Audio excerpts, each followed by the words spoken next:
let's reflect, use this opportunity to heal, reconcile, and bring forgiveness. I think as a country, we are so fortunate to have a very huge resources in diversity. The way the religious class have been able to intertwine and bring peace to the country. I think as Ghanaians, we should be proud of that. And I think many other African countries are looking at our model. So it's something we must protect jealously. And to your question, I like the way you modeled the question this morning. But let me be clear. The spillage itself is a human safety measure. True. And I think that the debate should not be about people and concrete, not at all. If you look at the year this dam was built, just like my senior brother mentioned, as a country, we had a policy choice because a disaster is a one-off flooding where it takes you by surprise.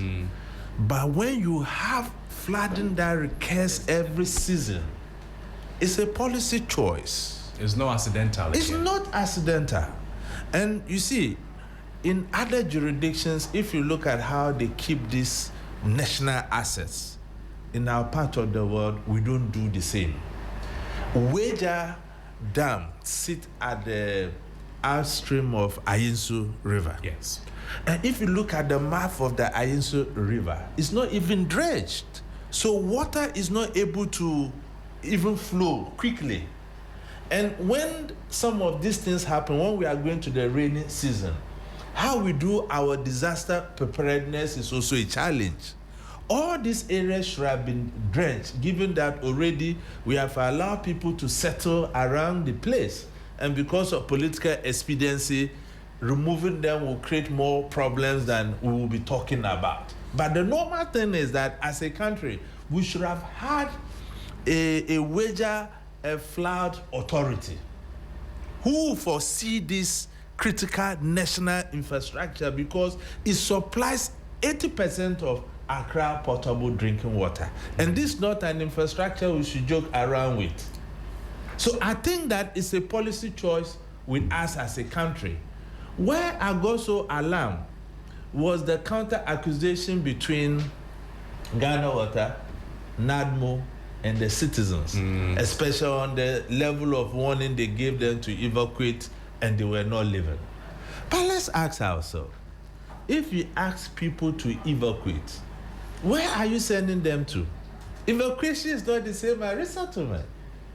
Look at what happened in Chicago. You were in the US when that gas leak happened. Yeah, right. And it was within its 50 meters radius.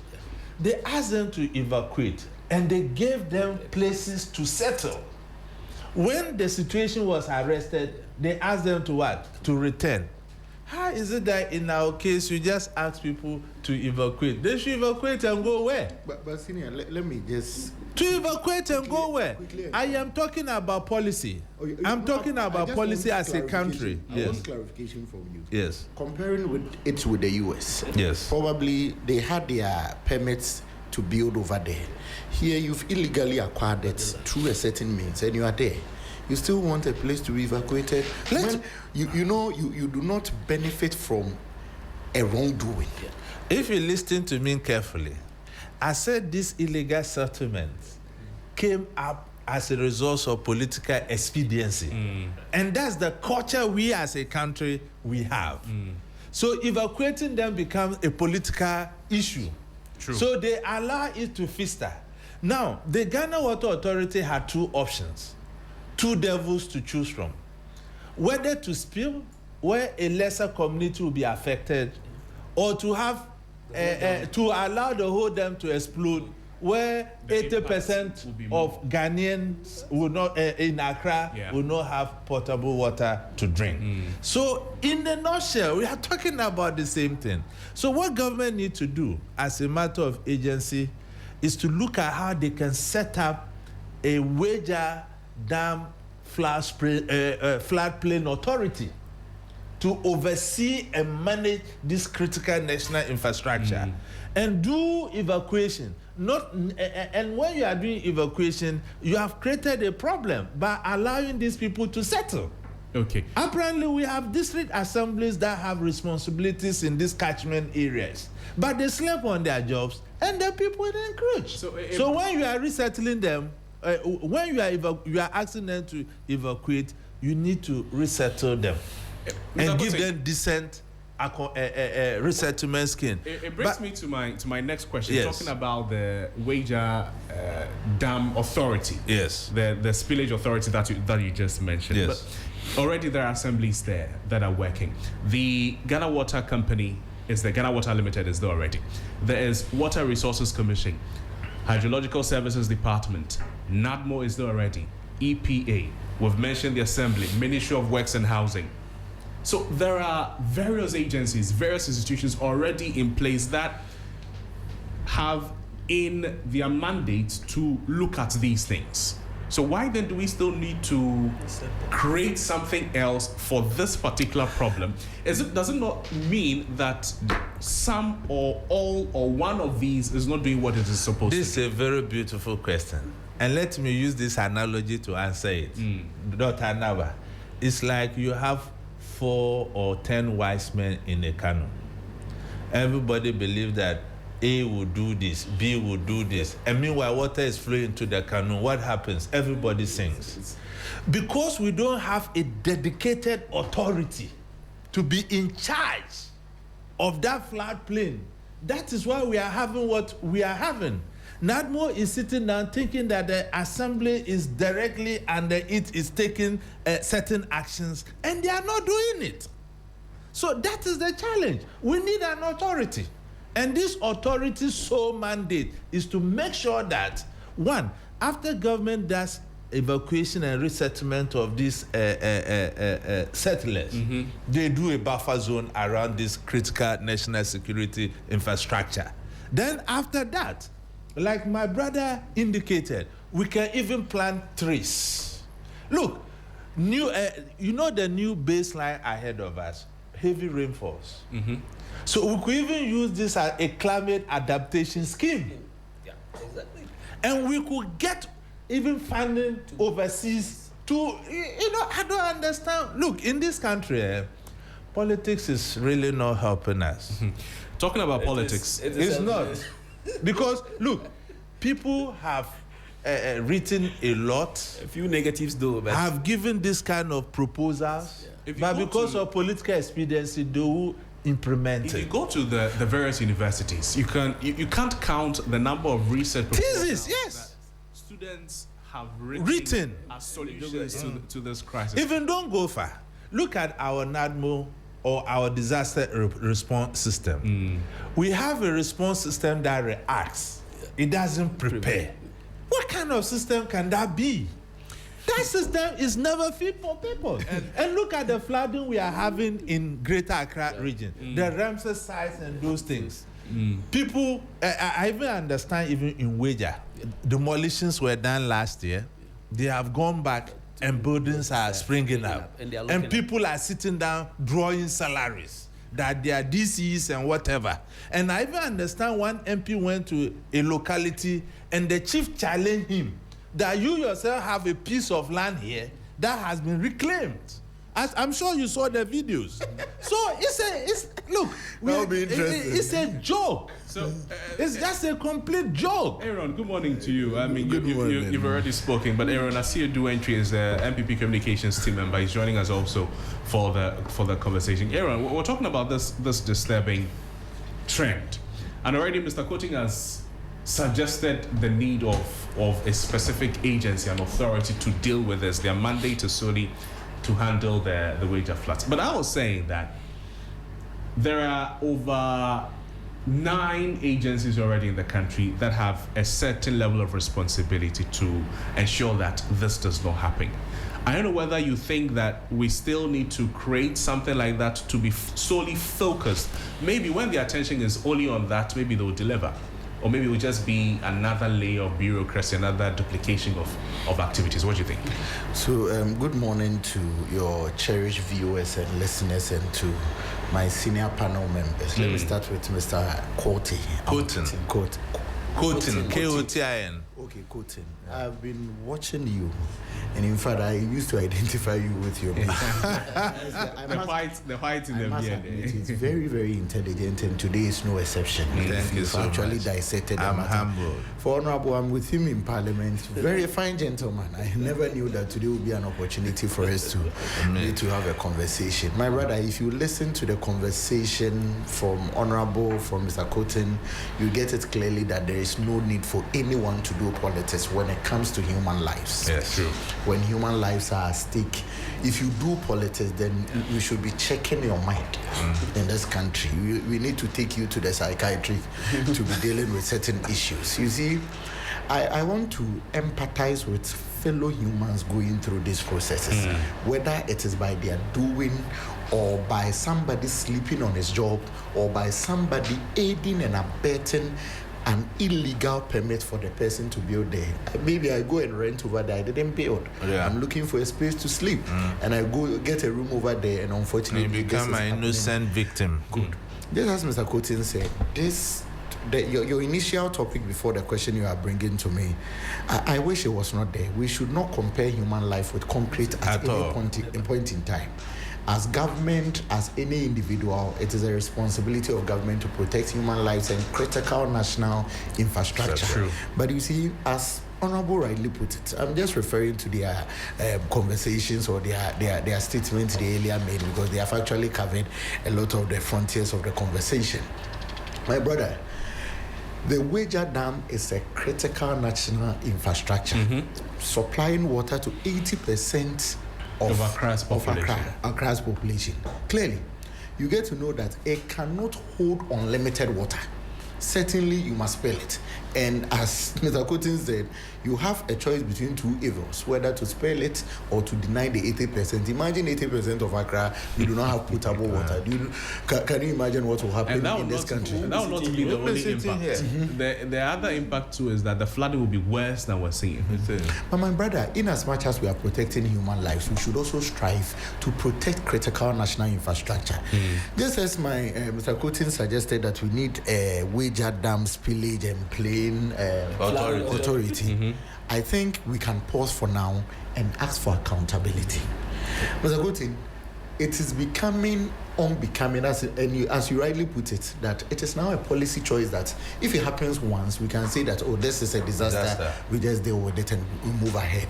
But when it's becoming perennial, and as if we celebrate an anniversary of flooding every year. This morning we were saying that, so by the beginning of the year, NADMO officials will say that, oh, let's put this money aside and buy this and this, because it will around happen. May, June, it will happen. We'll go to Weija. It will happen. You get it. Instead of let's prevent it. Yeah. You see, I believe the conversation should depart from dealing with the politics and the theatrics around it and hold people accountable. Say, if we go and set up another organization like the Weija Dam, imagine what if persons who work there also sleep on their job? Then we'll be creating another authority again. We have this conversation, and you and I know that it is a certain municipal engineer who will be giving building permit. So I mostly look at the Ramsar site demolition mostly as a certain movie that is being played to me. This is a municipal engineer leading the demolition who has already granted people permit over there. Yeah. And he's just coming to tell the whole country that I'm coming to work now and I've brought NADMO and I've brought military men and others. You cannot benefit from your wrong. We must hold them accountable. Yeah. When you read the NADMO Act, they have preventive duties. Yes. Yeah. We shouldn't run away from that. Yeah. They have preventive duties. Honorable, you are in Parliament. When you are debating on their budget, speak to them on their preventive duties. Yeah. They will go and buy mattresses and put it there, waiting for a disaster to happen. You budget for those budgets, but you are not budgeting for the preventive aspect of it. Yeah. We should depoliticize this completely. I was happy I was happy last year. I think around 12th of March or April 2025, when the president set out a committee headed by the deputy chief of staff. Conversation comes, what did the MPP do in the past 8 years? Then I also asked, did Ghana even start in 2017? Whatever thing we didn't yield any result. Let's not run away from it. And so we should call on government. We have something we call failing forward. This is the time we must take that heavy decision and a bold one to crack the whip. Those who are built in the waterway, my brother, if one person dies, maybe the person is the breadwinner. I live around Dome, and from Dome connecting to Christian Village, there is this bridge over there. It mostly gets flooded and the road is blocked. Last week, I was just looking at a gentleman riding an Okada, and he said he's a delivery person. The road is blocked due to flood, and the guy was trying to force his way throughout. We saw the video. Yes, and he was just whisked by the water, and some gentlemen boldly were able to save him. He was there. He sat on the floor whilst he's being saved and his motor is going away. He was crying for the motor. I just looked at him and I said, Charlie, this is poverty. Because the guy does not even value his life. This is poverty. And it was so sad. And we like to take such risks because the prevention aspect of it is not there. I'm telling you. They are not educated upon some of these dangers. You see water clearly running across the road, and you feel you have a stronger car. You want to test the facility of your car. Water can sweep any car away, even trucks easily away. The current of water. I'm not a scientist, but you know. Seniors, yeah. Your platform, media, your work is clearly defined in 3 parts: educate, inform, entertain. I believe that this is the time you must call on government. You must call on every stakeholder. Yes, every stakeholder. Let's not politicize this. This is human lives. Now. If tomorrow the people around Weija decides to prevent those who will be spilling, I'll not get water to drink. It will affect me. It will affect my life. Yes. I may not be able to purchase the bottled water and all those things. We are begging them. We are begging the government. This is not politics that it is during their time. No, we should go far from that and call on them. Human lives are at stake.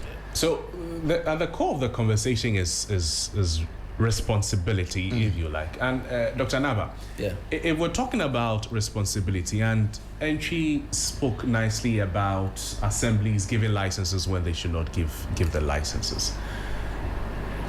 Town and country planning, weak enforcement on layouts. Right. When you go to these communities, this morning we're talking about the fact that these are buildings that have connections to water. Right. So Ghana Water has come to construct pipelines. ECG has come to build poles there. These people pay property rates. Yes. And the feeder roads have done linking them. So if we're talking about responsibility, who is taking them all? Are we sharing? Who should be responsible for anything? What you have just explained is a collective failure. True. People are sleeping on their jobs, and we have not really demarcated the territory for this dam. As I was saying, if we have a very good demarcation of where is the limit you can construct or you can utilize this land. I'm sure that official documents will say that because of this dam, don't come maybe beyond 500 meters. Don't say it.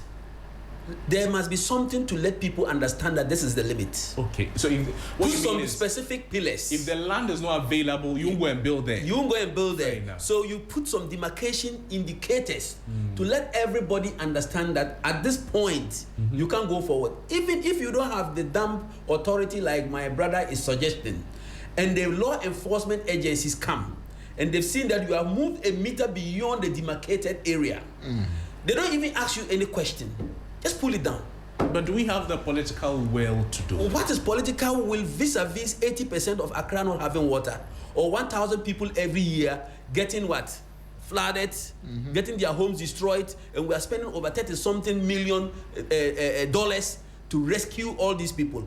What every year, look at the amount they have mentioned to rescue people. It's too much. So let's use the little money, 1 year's money of rescue to demarcate. Let's use that money. If NADMO is going to use 100 million this year to save Weija people, let's use that 100 million. Demarcate, demolish all the houses there. Because if you do it and the people see the benefit, the people of Accra see the benefit, anybody who wants to raise a political question there, or wants to use it to play politics, the citizenry would come after him. And there's one example I'll show you. The expansion of the Ashama Road to Afenya. Okay. You know, they couldn't do it. The contractor couldn't do it. Because people had built their kiosks, built their houses, and encroached on the road that was earmarked for expansion. They were not moving. The national security had to go in early in the morning. People were crying, making noise. Today, now that it's open and it's cleared and they are building the road, people are applauding. So the initial impact and criticism will definitely come. But when we see the need for it, and that what we are going to use is more useful than what it was being used for, people come back to understand it. If we demolish those houses and we say that, okay, somebody wants to rear some animal rearing, we're going to give you a space to build like a cattle ranch, build a goat ranch or something. Anybody bringing animals, come and store them there and then pay a fee and they have a place to graze. No one can build there. If it's going to flood, if they are animals, if it's going to flood, you can move them to a higher place that they can identify for them. It becomes like a ranch. That's why I'm saying let's use it for a particular purpose that is useful for us. So that when there's flooding, the flood can come and go. After that, we can still use it for something meaningful. They can build any type of tree there. They can plant types of tree there that are commercial for us to be used in future. So to me, I think there is a collective failure, like everybody here is talking, that everybody is failing. But the best thing to me, the best thing we can do to prevent all this is demarcation. If we have to plant pillars every 10 meters, we have a pillar to indicate that you can't go beyond this. Let's do it. And after that, if the military, the police, the district assembly comes to see anybody trying to go in 1 meter of those pillars to do anything, what is wrong? They deal with the person without any pre-announcement to let him understand that, oh, we are coming to demolish your house. I come and see anything 1 meter beyond it. We are demolishing it. If we start doing that, I think in the next 10 years, we will not have these stories. I know it can happen today, but in the next 5-10 years, we will not have these stories. Mr. Koting, what Doc is saying sounds very possible. But if we take it off the paper into the reality, if you are a member of parliament for the area, you go to the place, and because this flooding situation affects them, they'll tell you that, Honorable, Afibia is you and then you, the MP, you know that this person talking to me has a house on a waterway, and then you tell the person that you say, baby, I'll tell you what is your crime. It's about being dying. This question should have gone to Honorable. Oh, we'll come there. Yeah. Imagine a member of parliament or somebody who wants to become a member of parliament taking a decision like this. And I'm still talking about the political will. Because I think that without it will be very difficult to take any decision, to even ensure that the assemblies are taking the right decisions, to ensure that the police, the military are not being compromised. We hear stories about some already Galamsey task force members being compromised here and there. These stories come up all the time. Will we ever have the political will? Because it will have consequences. We know that, hold on for me, we know that the NPP and the NDC, they both have their own data on how the fight against Galamsey affected votes in certain areas. Yeah. How then do we do it? Well, do you want the honest answer? Please be honest with us. The honest answer is this. Who is the MC for the area? He represents who? The president of the republic. How do those illegal structures spring up? Somebody apparently slept on his or her job. That make government complicit. And it now become a social issue. Honorable Ahmed, in fact, a good friend of mine, you know, he did his national service in Sabuba. He was the PE teacher for Sabuba EP Secondary School. In fact, I really pity him. And I was happy the way he approached the issue. He said, look, this is not politics. This is a social issue.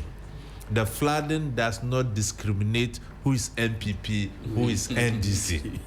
So he's calling on the government. I think that we must just stop the blame game and take the bull by the horns and look at how we can resettle these people around the dam and create a buffer. And like the authority I'm mentioning, we put it in place with strict guidelines. And since it's a national security asset, there should be rules and regulations and auditing around it every now and then. And the such authority should have a direct link with the National Disaster Management Organization, NADMO, such that even before permits are issued around those areas, it shouldn't be one single person who signed it off. It should be a process. And that is why we talk about technology, Dr. Anaba. Let's digitize our system, one. And the meteorological system is also helping us now. They are getting things right now. They warn us about these rains. What preparatory measures did we put in place? None. So to what you are saying, it goes beyond an MP of the area. True. The MP of the area does not even have the locum to do anything. It's only in this country we put so much burden on MPs as development agents. MPs are lawmakers. They have no role in the communities to do A, B, or C. But because of how our system are structured, it is like survivors or the fittest. If your pockets are deep and you can share so much money, you can give so much promising that are enticing, you get elected. And when you get elected, you have to face the music. So it's about time. It's about time we begin to tell Ghanaians the truth. Look, developmental agendas fall squarely on the district assemblies, True. not the MPs. There's too much burden on the MPs. That's why I'm praying that the constitutional amendment that is before Parliament, if it's implemented and signed that MPs don't have the leeway to become ministers, you see no one will be interested in going to Parliament. I'm telling you. And you see that MPs will not come out to say that, look, my role is just to come and make the laws. My role is not to do A and B. So my prayer, an honest prayer, is that such constitutional amendment should come into force. Then we can have that balance in our democracy. You understand? Then if and empower the MMDCs. Look, we have to also say this. We may be crucifying them for nothing. If you look at the way their common funds are released and how they are micromanaged, you understand? They don't really have the authority to do certain things. A DC is there, a minister or some big man within his party calls that give this person a permit. The DC in his mind knows that this is wrong thing to do. But if I don't do it, the seat I'm sitting on, by close of the day, I will hear on radio that I've been removed. So we must stop this kind of frontality in our body politic. Because it creates a lot of disasters. And look, disasters are increasing in Ghana. They are not decreasing. It means that we are not learning lessons from that. Look, very soon in the north, the Eastern Corridor, if Burkina Faso spills its dam, all farmlands in the Eastern Corridor will be flooded. Be affected. And it's a perennial issue. What have you done about it? Look, 6 years ago, I brought some people from Switzerland. And we met the then regional minister, SS, in the northern region. And they were prepared to fund a dam that will harvest this water.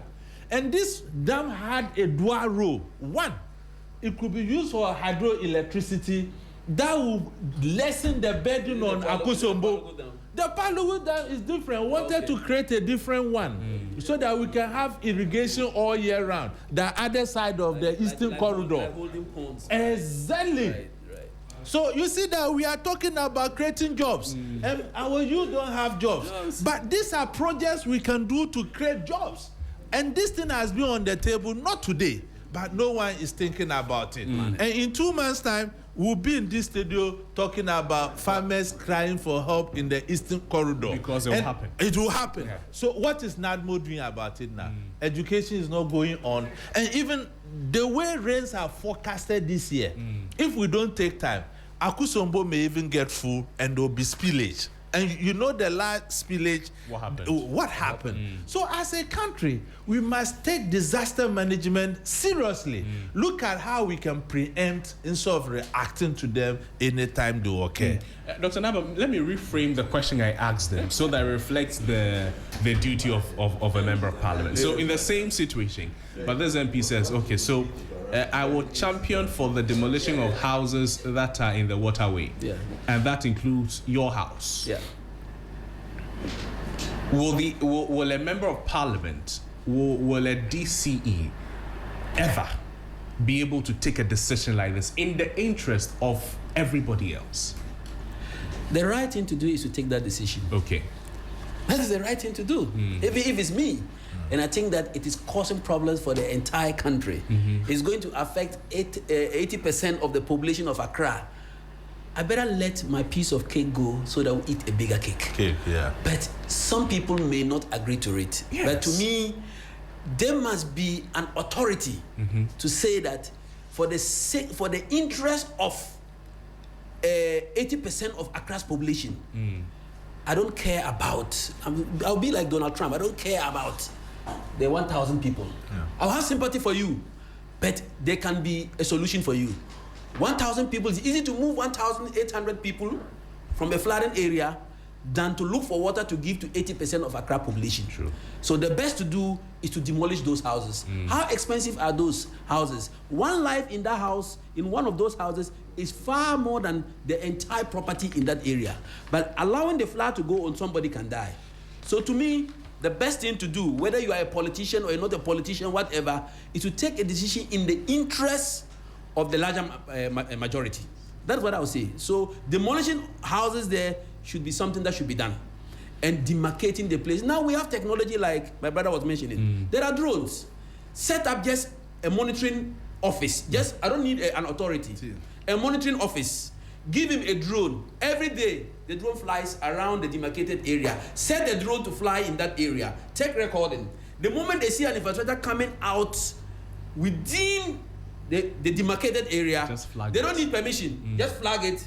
The military or whoever goes there, demolish it and go out. But they do that 2-3 times. But we need to create jobs. We need to create jobs as well. But that is a job. The one sitting doing. Or just one drone. We need an authority so that we can. That one drone guy can coordinate and put those who are not working into work, because that person will activate NATMO.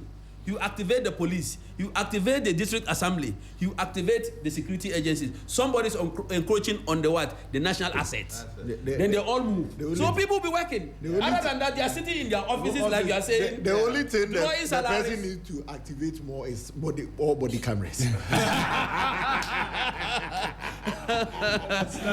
right. So I think there are solutions. And I think those solutions are painful to a few, but they are very pleasant to a majority of us. At the end, we all benefit. Like I told you, the road from Ashaman to Afieya, when they were expanding it, people were crying. Now everybody is clapping because the cars are moving freely and the traffic is not. And talking about solutions, and I picked it when Mr. Koting was making his submission. So you see what happens in Parliament when the Auditor General is presenting its findings. About agencies. I wanted to comment on the MP thing. So okay, please do that then. Yeah. You see, I did my service in Parliament. Proud to be. So if you are doing service, you don't start in September, the normal time. You mostly start in October. For me, thankfully, I started somewhere in July and did an additional 6 months. Moved from Parliament to Ghana Post, back to Parliament again. My brother, the MP job is one if you jealous or envy them, you are just wasting your time. The stress they go through. I agree. It's like evil spirits in the world. They say that the witchcraft or the wizardry is the least of them. I'm telling you, they are the least of the political class. But you see, we are a reflection of the leadership we want. He goes. I'm not using honorable just as an example. I know you will not do that.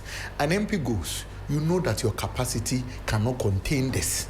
but the person will promise because the person on ground also has ignored the clear responsibility that MP cannot do A, but the MP must say A to get a vote, and the MP will now be burdened.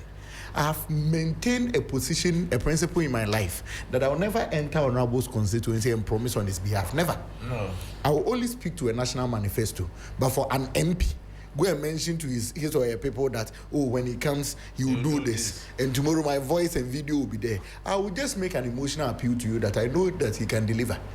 Deal with him on that. Deliver based on what? No. What is he saying? Because you see, I've stayed there. I look at them. You see, there are three things in this world, my brother. You should, if you engage in your home, your own family witches and witchcraft will not even follow you again or decide to destroy. I just want to add to what you said. Knowing Dr. Anaba, I think Dr. Anaba was more resourceful when he was not an MP than he became an MP. I know him. Maybe as an MP, he's helping his constituency. Also, he's giving back to the society. So it's a service at that point. Yeah. But you see, people like Dr. Anaba and co should have been at the national level, given what they have done. You understand?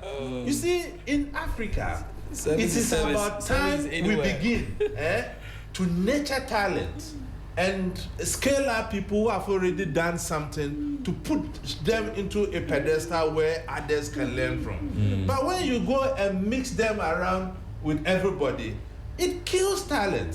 So honestly, I have had a personal conversation with her. I told her, look, Dr. Anaba, apart from the sacrifices you are doing for your people, I think that being a member of parliament has not help him as a person. You see, my brother. Just so that we can put the conversation in a. We're contributing small to national discourse. Let's put the conversation in a good bracket. So, with what I was saying, when the Auditor General is presenting its findings, and we've seen the uproar that has come from the 13th African Games, for instance. Yes. So the people watching on TV, listening on radio, they see that this ministry, this agency, has misappropriated particular amount of money, the backlash that they get. Assuming that there was something similar to the findings of the Auditor General in Parliament, so I would also call it the Auditor General's findings and presentation in Parliament. But this one, it goes beyond money. And then it talks about, if you go to, let me use where I live, for instance, so Kwabenya. If you go to Kwabenya, the assembly there, I'm not talking about money. The assembly there gave 20 building permits to people who should not be building in certain areas. You see that image? So it moves the conversation from just the financial regulations, impropriety of the assemblies to the decisions they took wrong that should also be audited in a certain way that Parliament and other officials will know that this assembly is not doing the right thing, so that everybody now is against it. Because if you go to the constituency, if you go to the assemblies, there are people who know that these areas you should not build at.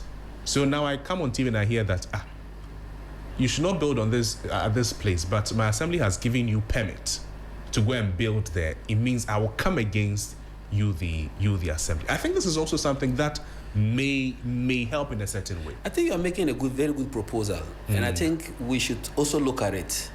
Like every year, they come to report that NATMO spend this amount to rescue people from flood, from that.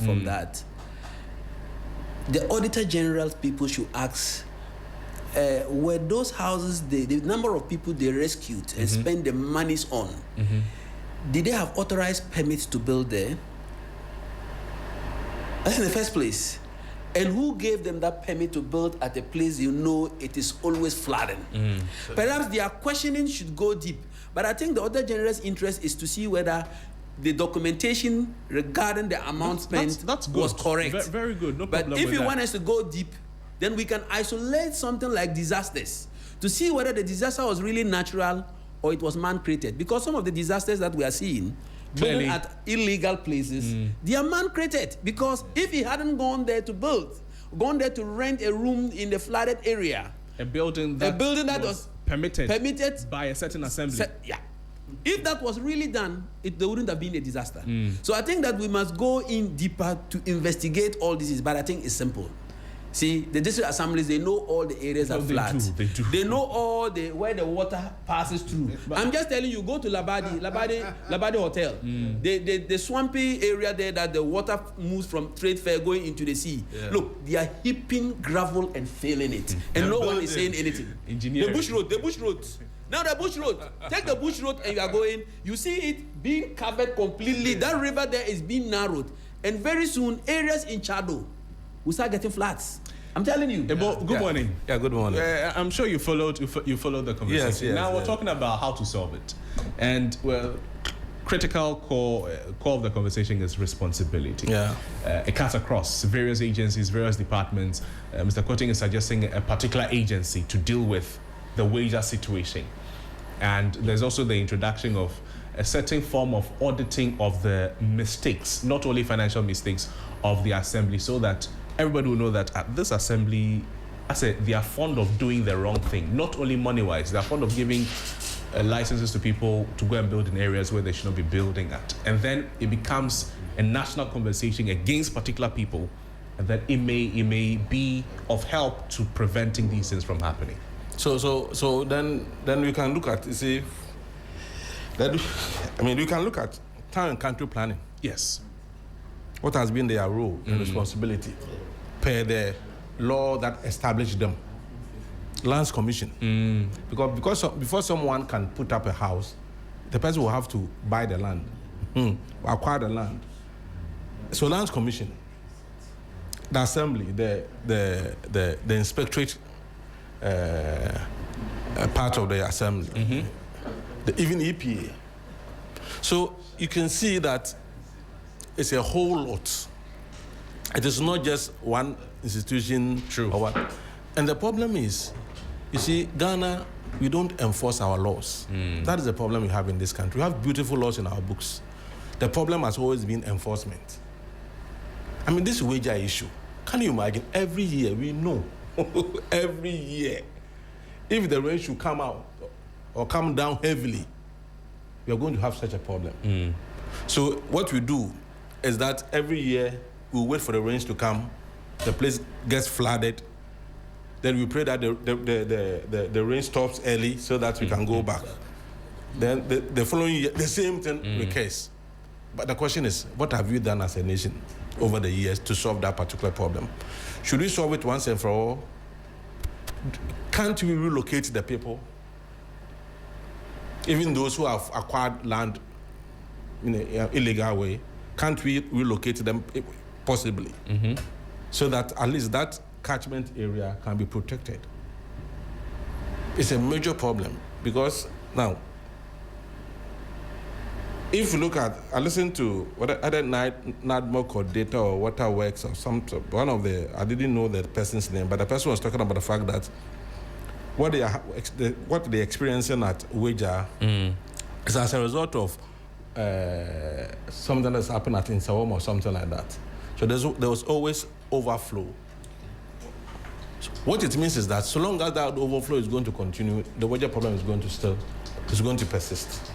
As a nation, can't we take one bold solution and say, we are relocating these people, whether they like it or not, we are going to have the political way to relocate them? Because that's the only way out. Apart from relocation, there's nothing we can do about it. Because we can't stop the rain from coming down, and we don't have anywhere that we can divert this rain to. Because the rain, as for rivers, they take their natural course. Relocation is the only solution. But the question is, do we have our politicians have the political will to do that? I see. That is the problem. And do we also punish people, heads of institutions, who fail to do what is required of them by the law? Do we punish them? Or you sell land illegally, you are good to go. As a building inspector of the assembly, you don't inspect, you don't go to the ground before you give permission. What do we do to you? All of that should be mentioned. I mean, so it's a whole problem. It's a whole lot, and we don't have to as a nation, we just don't have to continue to accept some of these things as normal. That's the only way we can change it. The moment you begin to see it as normal, every year it's going to happen. And once it happens, you know that it's going to come. So let's get our things out. Not to prevent, but to reduce the impact. Then we're losing the conversation. So for me, the Weija thing, excuse me, we can audit all those houses. Let's start from there. Let the engineers, town and country planning, everybody go there and audit those houses, see who gave them the permit. Let's start from there. Right. If we start from there, I think we'll be able to do something, replicate it elsewhere, because it's becoming too much. But Doc, if you say you are going to look at those who don't have permits, and even those who have permits, yes, so if whether you have permit or you don't have permit, yes, you need to be relocated. Yes, that's all. I mean, that for me, that should be the Okay. argument. So the responsibility definitely cuts across. Everybody said that anybody could do the important thing.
Let's shift the conversation slightly.